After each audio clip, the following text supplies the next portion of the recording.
आदाब। यूपी इंतखाबी जंग में आप सभी का इस्तकबाल है। मैं हूं सैयद अहमद जिलानी। उत्तर प्रदेश के नायब वजीर आला दिनेश शर्मा ने महाराजगंज में एक जलसे आम से खिताब किया। जलसे आम से खिताब करने से पहले वजीर आला दिनेश शर्मा ने तकरीबन 11 करोड़ रुपए के मुख्तलिफ प्रोजेक्ट्स का संग बुनियाद भी रखा और इफ्तिताह भी किया। नायब वजीर आला ने पीएम आवास की चाबियां और माजूर अफराद को ट्राईसाइकिल का तोहफा दिया। इसके अलावा नायब वजीर आला ने आला तालीम और सानवी तालीम के ओहदेदारों के साथ मीटिंग के बाद आइंदा इम्तिहानात और तलबा की फीस की अदायगी का जायजा लिया। डिप्टी सीएम ने अपने खिताब में एसपी, बीएसपी और कांग्रेस को निशाना बनाते हुए कहा कि कोरोना के दौर में बीजेपी के कारकुन आवाम की खिदमत में लगे हुए थे, जबकि दूसरी पार्टियों के लोग ट्वीट खेल रहे थे।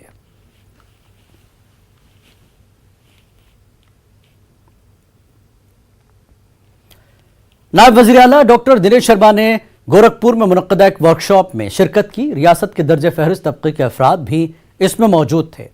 2022 इंतखाबात के लिए किस तरह से अपनी जिम्मेदारी अदा करनी है, इस ताल्लुक से लोगों को दिनेश शर्मा ने जानकारी दी। उन्होंने कहा कि हमें उन ताकतों का सामना करने के लिए तैयार रहना होगा जो मुआशरे में मायूसी फैलाते हैं। भारतीय जनता पार्टी के युवा मोर्चा के कार्यक्रम में विभिन्न जगहों के अनुसूचित मोर्चे के, अनुसूचित वर्ग के तमाम तेजस्वी विद्यार्थी, तमाम व्यवसायी, तमाम किसान, इस प्रकार के लोग आज आए थे। और मुझे खुशी है कि आज बीजेपी पार्टी में सबसे ज़्यादा अगर कोई जीत कर एमएलए आया है तो बीजेपी का आया है। आज सबसे ज़्यादा अनुसूचित जात का सांसद किसी पार्टी में है तो बीजेपी में है। आज सबसे ज़्यादा मंत्री कहीं हैं पूरे देश में तो बीजेपी के हैं। आज एक बदले हुए परिस्थिति में पार्टी ने सबका साथ सबका विकास के आधार पर आज हम काम कर रहे हैं। और मुझे खुशी है कि ये जो हमारा गोरखपुर का क्षेत्र है, आज यहाँ पर जो हम लोगों ने युवा संगम किया है, युवाओं का अपार उत्साह भारतीय जनता पार्टी सरकार के प्रति है, क्योंकि बगैर भेदभाव के जो नौकरियां 4.5 लाख से ऊपर नौकरियां दी गई हैं, 3 लाख 3.5 लाख के आसपास संविदा की नौकरी दी गई हैं, और जो 2 करोड़ लोगों को वन डिस्ट्रिक्ट वन प्रोडक्ट के आधार पर रोजगार दिया गया है, उससे आज युवाओं में एक उत्साह का सृजन हुआ है। और यही कार्यक्रम के निमित्त हमने। और अब बात एमआईएम की। कानपुर में 12 दिसंबर को ऑल इंडिया मजलिस इत्तेहादुल मुस्लिमीन के कौमी सदर असदुद्दीन अवैसी की मीटिंग की इजाजत को लेकर अभी तक सस्पेंस बरकरार है। दरहकीकत इस मीटिंग के लिए एमआईएम कानपुर ने मुस्लिम एसोसिएशन से हलीम कॉलेज ग्राउंड के लिए इजाजत मांगी थी। इजाजत मिली, लेकिन कुछ देर बाद उसे मनसूख कर दिया गया। इसके बाद बाबूपुरवा के इलाके में जलसे की इजाजत मांगी गई, पर इंतजामिया ने यह कहकर इजाजत नहीं दी कि बाबूपुरवा में भीड़ पर काबू पाना मुश्किल हो जाएगा। कानपुर में अभी तक अवैसी को जलसे की इजाजत नहीं मिली। रियासती सदर शौकत अली की नुक्कड़ सभाओं को भी इंतजामिया ने रोक दिया था। शौकत अली ने कहा कि इस सिलसिले में आला अफसरान से मुलाकात करके इजाजत ली जाएगी। तो अब ये मजलिस इत्तेहादुल मुस्लिमीन से खौफजदा है। आवाम की मोहब्बतों जो मिल रही है हमें यहाँ उत्तर प्रदेश में, खास करके कानपुर में, तो इनको डर है इस बात का, खौफजदा, इसलिए हमारी जनसभाओं को रोकने का प्रयास कर रहे हैं। लेकिन इंशाल्लाह जनसभा रुकेगी नहीं, हम करेंगे, नहीं परमिशन होगा तो मिलेंगे, मुलाकात करेंगे डीएम से। नुक्कड़ सभाएं जो हुई हैं, कहाँ रोकने का प्रयास हुआ और क्या लगता है कि लोग? देखिए, हमारी 2 नुक्कड़ सभा थी, एक सीसामऊ में थे, शुजातगंज में, और एक मीना इलेक्ट्रॉनिक के पास थी। 2 प्रोग्राम हमारे थे और एक ये, तो 2 प्रोग्राम हमारे कैंसिल कर दिए गए। वहाँ पे मना कर दिया गया हमें पुलिस द्वारा कि आप यहाँ पे नहीं कर सकते नुक्कड़ सभा। हालांकि नुक्कड़ सभा की परमिशन की ज़रूरत नहीं है, लेकिन अब वो ज़बरदस्ती एक दबाव बना रहे हैं। उत्तर प्रदेश में पहली बार ऐसा कहीं हुआ है? उत्तर प्रदेश में पहली बार पहली बार नुक्कड़ सभा तो मुझे लग रहा है कि पहली बार हम लोगों की रोकी गई है। अभी तक ये लोग बैरिस्टर असदुद्दीन ओवैसी साहब से खौफजदा थे।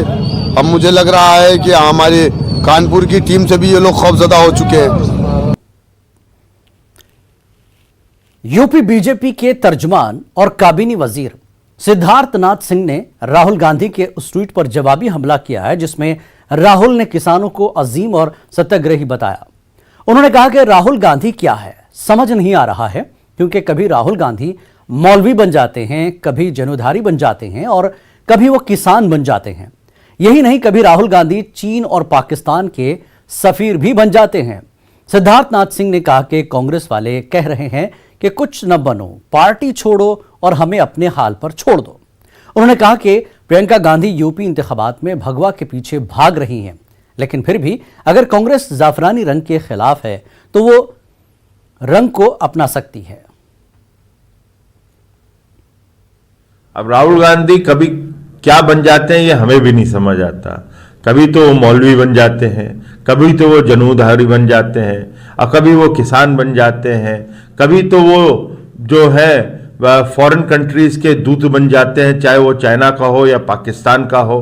तो राहुल गांधी क्या है ये हमें भी नहीं समझ आ रहा है। और कांग्रेस के लोग कह रहे हैं राहुल गांधी कुछ मत बनो, तुम पार्टी को छोड़ के हमें अपने हाल पे छोड़ दो। नहीं, कांग्रेस की कई उनको नाराजगी है, उनको भगवा नहीं अच्छा लगता।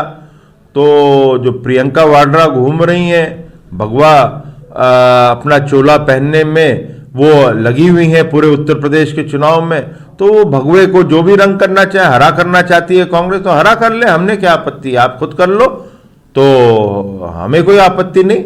मगर आपको भगवा नहीं अच्छा लगता, हरा अच्छा लगता है, आप हरा कर लो।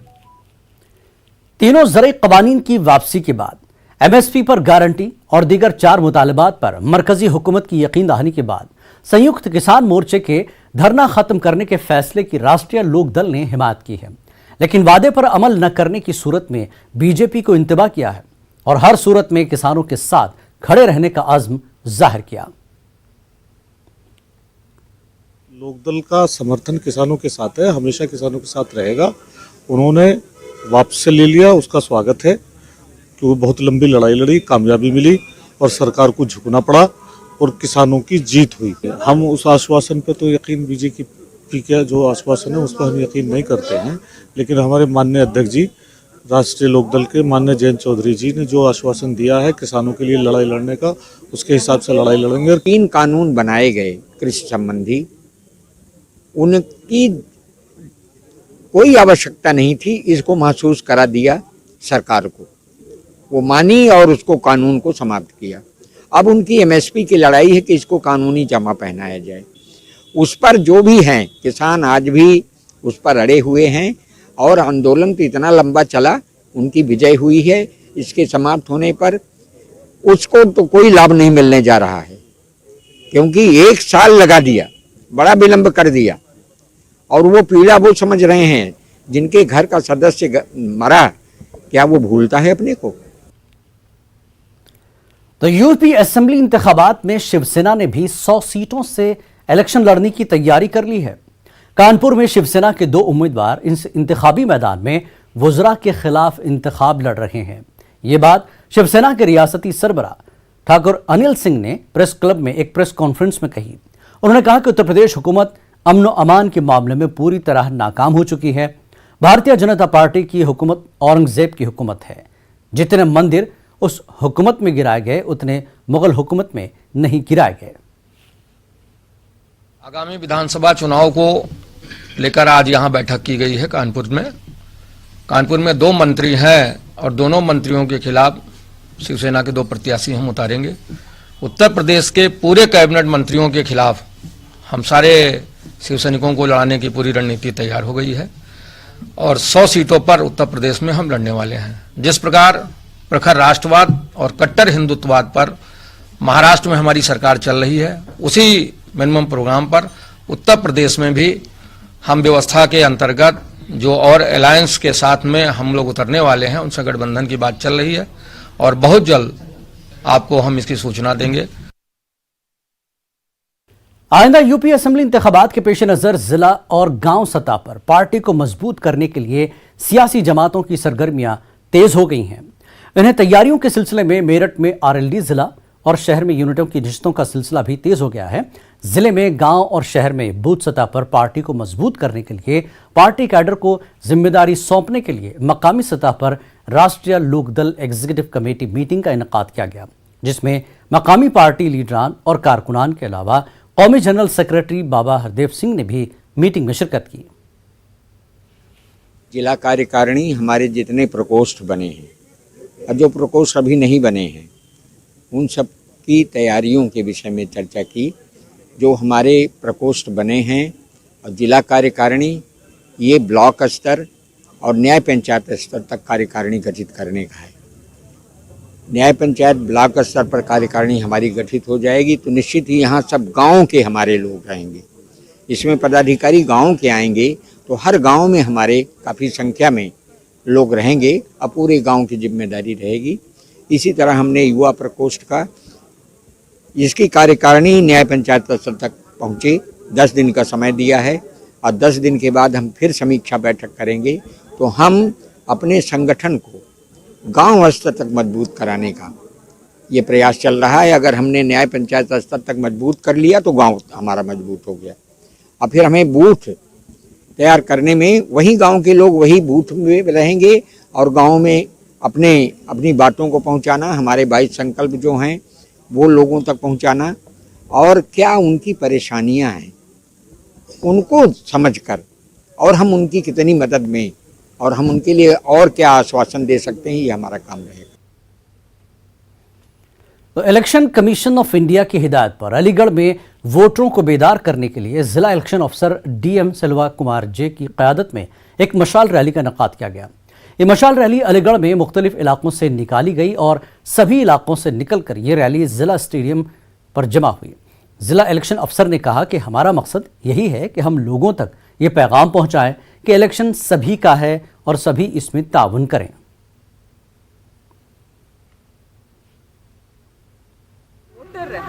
उनको इसमें इंक्लूड कर रहे हैं और एक बैटन्स हम लोगों ने किया। लगभग 800 किलोमीटर कवर करेंगे पूरे जनपद में।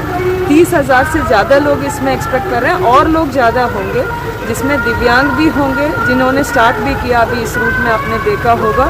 फिर महिलाएं होंगे, बच्चे होंगे और हर एज ग्रुप का जो भी वोटर्स हैं जनपद में ये एक मैसेज हम लोग देने का कोशिश ये कर रहे हैं कि इलेक्शन सबका है और एथिकल वोटिंग उसमें भी ये इम्पोर्टेंट है। जहाँ जहाँ ये हमारा बैटन पहुँचेंगे वहाँ एथिकल वोटिंग के बारे में भी चर्चा होगी। वहाँ हमारे जो लिटरेसी क्लब्स वगैरह जो बने हैं इलेक्ट्रल लिटरेसी क्लब्स वो सब उनको एक बार जागरूकता भी करेंगे और एक पूरे जनपद को कवर करने का कोशिश है। ये ऑलमोस्ट एवरी गांव पंचायत हमारा ये बैटन पास होगा। उत्तर प्रदेश में इंतखाबात करीब हैं। सभी सियासी जमातों ने अपनी ताकत झोंक दी है। तमाम अपने दावे और वादे कर रही हैं। आवाम को रिझाने की कोशिशें जारी हैं। क्या आवाम इन लीडरों की बातों में आती है या इसका पैमाना तरक्की है, ये जानने के लिए हम आवाम के दरमियान गए। हम पहुंचे आजमगढ़ के सदर असेंबली हल्के में। ये एसपी का गढ़ तस्वुर किया जाता है और अखिलेश यहां से रुकने पार्लियामेंट हैं। लोगों के मन में क्या है ये हमने टटोलने की कोशिश की। इस वक्त हम खड़े हैं आजमगढ़ जिले के सदर विधानसभा के सबसे मशहूर चाय की दुकान पर, शीशा तंदूर चाय की दुकान पर, जहां पर यहाँ पर तमाम लोग आते हैं शाम को और चाय की चुस्कियों के साथ राजनीति पर बात करते हैं। तो इस वक्त हर वर्ग के लोग हमारे साथ हैं, युवा हैं, व्यापारी लोग हैं। हम उनसे जानना चाहेंगे कि इस बार वो कैसी सरकार चाहते हैं, कैसे उम्मीदवार चाहते हैं और क्या उनके मन में चल रहा है। तो सबसे पहले हम शुरुआत आपसे करते हैं। आज यहाँ पर आप लोग आपस में बातचीत कर रहे हैं, कैसी सरकार आपको चाहिए? देखिए, हमें जो सरकार चाहिए वो सिर्फ और सिर्फ जो है विकास करने वाली, रोजगार के जो है लोगों को, नौजवानों को रोजगार देने वाली सरकार चाहिए।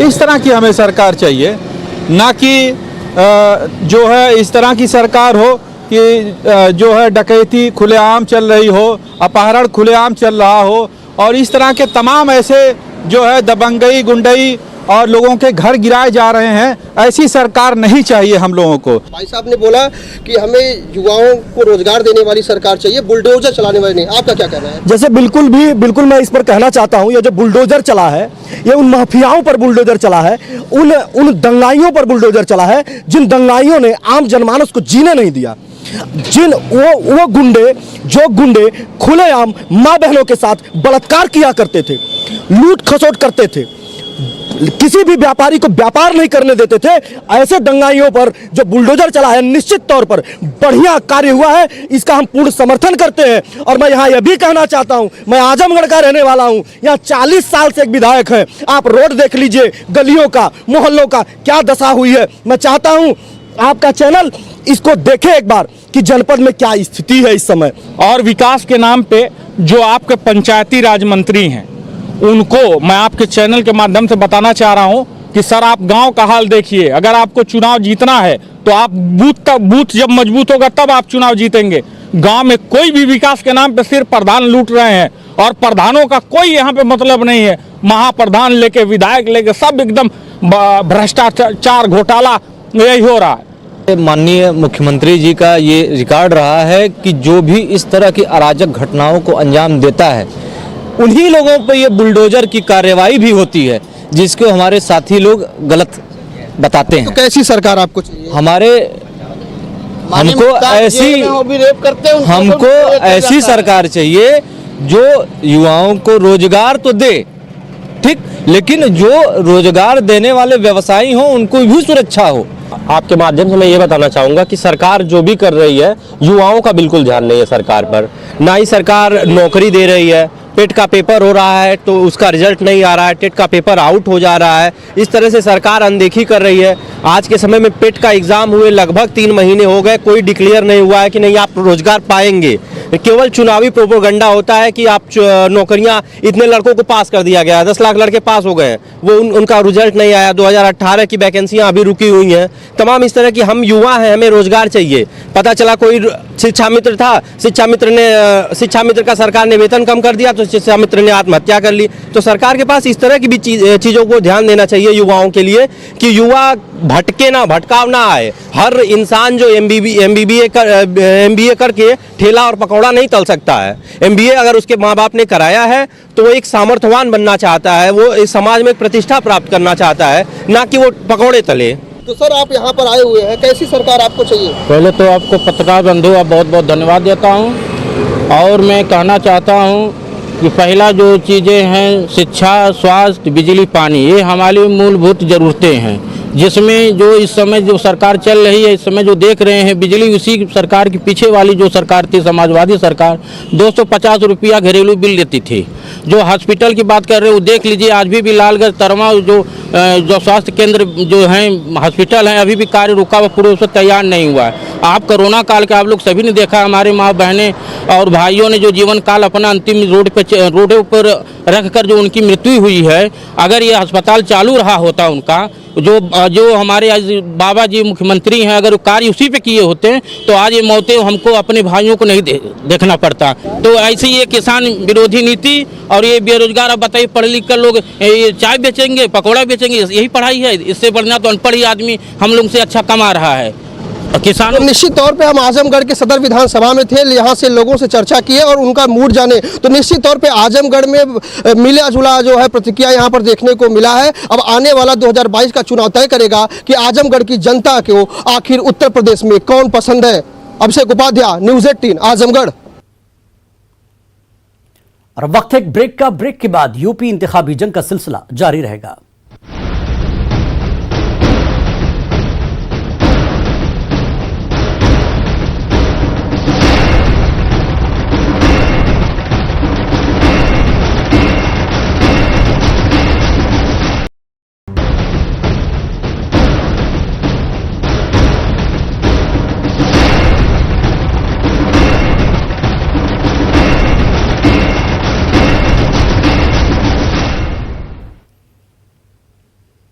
यूपी इंतखाबी जंग में आप सभी का खैर मकदम। यूपी में असेंबली इंतखाबात को लेकर सियासत तेज होती जा रही है। इसी दरमियान अपना दल एसके के बागी एमएलए अब एसपी में शामिल होकर साइकिल पर सवार होंगे। मीडिया से बातचीत के दौरान उन्होंने एसपी की हिमायत का ऐलान भी किया है और कहा कि रियासत में सिर्फ एसपी ही वाहिद ऑप्शन है। उन्होंने कहा कि बीजेपी हुकूमत में प्रतापगढ़ प्रयागराज मंडल में एक भी पसमानदा दलित कमजोर को रोजगार नहीं मिला। मैंने कहा कि जब मैंने देखा आज उत्तर प्रदेश के पास कोई विकल्प नहीं है समाजवादी पार्टी के अलावा। अगर उत्तर प्रदेश खुशहाल प्रदेश बना रहना चाहता है जाति और मजहब के नाम पर खड़ी की गई दीवार को मिटा करके एक अच्छा वातावरण बनाना चाहता है, खुशहाल उत्तर प्रदेश अगर होना चाहता है तो केवल एक ही विकल्प है, समाजवादी पार्टी। तो कहीं ना कहीं आप जाने वाले मैं समाजवादी पार्टी नहीं, कहीं ना कहीं क्या आपको राजनीति करते हैं, क्या टिकट के लिए आश्वासन दिया अखिलेश जी ने? मान लीजिए टिकट नहीं देते तो आप क्या करेंगे, क्या विकल्प है आपके पास? नेता हमेशा नेता रहता है। यूपी चुनाव में खवातीन का कार्ड खेलने के बाद कांग्रेस अब रियासत में तलबा सियासत को हवा दे रही है। यूपी में तलबा सियासत का गढ़ कही जाने वाली इलाहाबाद यूनिवर्सिटी में कांग्रेस ने तलबा के मसाइल को लेकर सियासत तेज कर दी है। लॉकडाउन के दौरान बिला इजाजत हॉस्टल में रहने वाले तलबा पर यूनिवर्सिटी इंतजामिया ने 15,000 रुपए का जुर्माना लगा दिया। यूनिवर्सिटी इंतजामिया के इस फैसले के खिलाफ कांग्रेस की तलबा शाख NSUI ने एहतजाजी तहरीक शुरू कर दी है। NSUI के अलावा यूनिवर्सिटी में ज़ेर तालीम सैकड़ों तलबा यूनिवर्सिटी इंतजामिया के खिलाफ एहतजाजी मुजाहरे में शामिल हो गए। NSUI का मुतालबा है कि तलबा पर आयद किया जाने वाला जुर्माना वापस लिया जाए और उनको हॉस्टल में रहने की इजाजत दी जाए। देखिए, लगभग आज 15वां दिन हो चुका है। यह लीगल छात्र हैं जो कि छात्रावासों में रह रहे हैं। इनकी यह मांग है कि 15,000 जो अवैध वसूली विश्वविद्यालय प्रशासन के द्वारा इन छात्रों के ऊपर थोपा गया है, उसी के खिलाफ यह आमरण अनशन पर बैठे हुए हैं। आज लगातार तीसरा दिन है इनका। 52 बच्चे इलाहाबाद विश्वविद्यालय के इतिहास में पहली बार हुआ होगा कि एक साथ आमरण अनशन पर बैठे हों, और उसमें से लगभग 22 बच्चे जो हैं अभी तक हॉस्पिटलाइज हो चुके हैं और लगभग 30 जो छात्र हैं वह अभी भी आमरण अनशन पर बैठे हुए हैं। हम सभी की यह मांग है कि इलाहाबाद विश्वविद्यालय प्रशासन द्वारा जो यह तुगलकी फरमान जारी किया गया है, अभी वह जल्द से जल्द उसको वापस लिया जाए, और साथ ही साथ ये जो छात्र लगभग 3 दिनों से अपनी नसों को निचोड़ रहे हैं, इनको पुनः इनके छात्रावासों में भेजा जाए। अलीगढ़ की इकलौती साथा चीनी मिल हुकूमत की तमाम कोशिशों के बावजूद भी काम नहीं कर पा रही है, जिसके सबब गन्ना किसानों को सख्त परेशानियों से दो चार होना पड़ रहा है। ऐसे में कई बार किसान अपने मुतालबात हुकूमत के सामने रख चुके हैं और हुकूमत तवज्जो नहीं दे रही है। ये कहना है समाजवादी पार्टी के लीडर साबिक रुकन पार्लियामेंट चौधरी विजेंद्र सिंह का। यहाँ के जो प्रभारी मंत्री हैं माननीय सुरेश राणा जी, काबीना मंत्री माननीय मुख्य योगीनाथ जी के बहुत करीबी हैं। 4.5 साल का कार्यकाल हो गया, आज तक उन्हें साता चीनी मिल की याद नहीं, गन्ना किसानों की याद नहीं आई। उससे भी बड़ी बात है कि प्रधानमंत्री 2-3 विजिट हमारे अलीगढ़ की कर गए और हमेशा उनकी विजिट पे ये मुद्दा हमने उठाया है। 4 बार माननीय हमारे मुख्यमंत्री आदित्यनाथ योगी जी अलीगढ़ में आ गए, और जब पिछली बार ही विजिट पे आए थे तो डीएम से पूछा था उन्होंने कि साता चीनी मिल चल गया, तो जिलाधिकारी जैसा अहम अधिकारी ये कहे हाँ सर चल गया। तो अलीगढ़ की आवाम और किसानों के बीच में पूरे देश और प्रदेश की जनता की अदालत में ये झूठ नहीं है, झूठ की पराकाष्ठा नहीं है तो क्या है। उत्तर प्रदेश का भदोही इलाका दुनिया भर में अपनी बेहतरीन कालीन के लिए मशहूर है, पर यहां का मजदूर तबका परेशान है। भदोही जिले में 3 असेंबली हलके हैं, जिसमें 2 पर बीजेपी का कब्जा है, एक पर निषाद पार्टी से इंतखाब लड़े विजय मिश्रा का कब्जा है। बेशुमार मसाइल हैं अवाम के सामने। यहां पर कुछ लोग मौजूदा तरक्की के पैमाने से खुश हैं तो कुछ मायूस हैं। हमारे नुमाइंदे ने जमीनी हालात को जानने की कोशिश की। हम इस समय कालीन नगरी भदोही में मौजूद है, हमारे साथ भदोही की जनता यहाँ पर है। आपको बता दें कि भदोही वह जिला है जहाँ से सालाना बड़े पैमाने पर कारपेट का एक्सपोर्ट होता है, और भदोही की जो निर्मित कालीनें हैं वह पूरे विश्व में पसंद की जाती हैं। हमारे साथ यहाँ तमाम लोग मौजूद हैं और उनसे जानने का प्रयास करेंगे कि किस तरह का भदोही में चुनावी माहौल है। संजय जी, ये बताइए कि किस तरह का माहौल इस बार भदोही में दिख रहा है, क्या मुद्दे हैं? अब लग रहा है कि चुनाव शुरू हो गया है, लोग अपना पोस्टर पंपलेट्स बैनर जगह जगह टांगना शुरू कर दिए हैं। फ्लैक्स की बाढ़ सी आ गई है।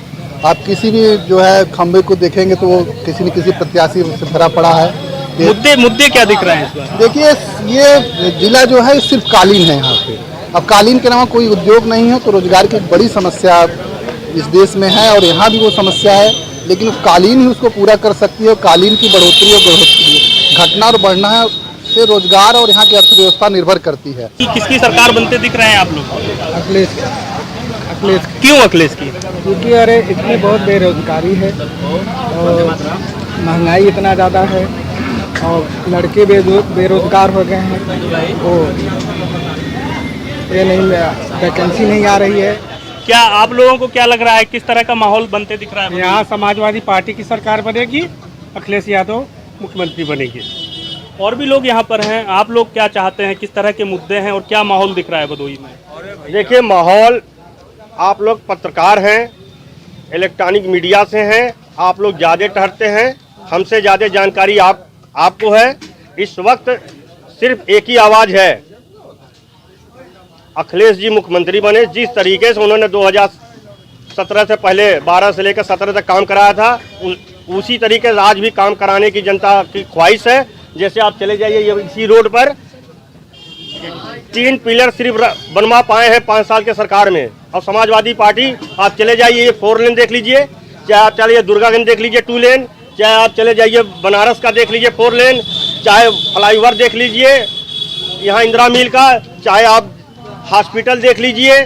ऐसे इतने काम समाजवादी पार्टी ने सिर्फ भदोही विधानसभा में कराया है कि अगर हम गिनाना शुरू कर देंगे तो ये मान लीजिए, माननीय पत्रकार बंधु लोग, दूसरे को मौका ही नहीं मिलेगा बोलने का। आप लोगों को क्या दिख रहा है? यूपी इंतखाबी जंग में आज फिलहाल इतना ही। कल आपसे फिर होगी मुलाकात। आदाब।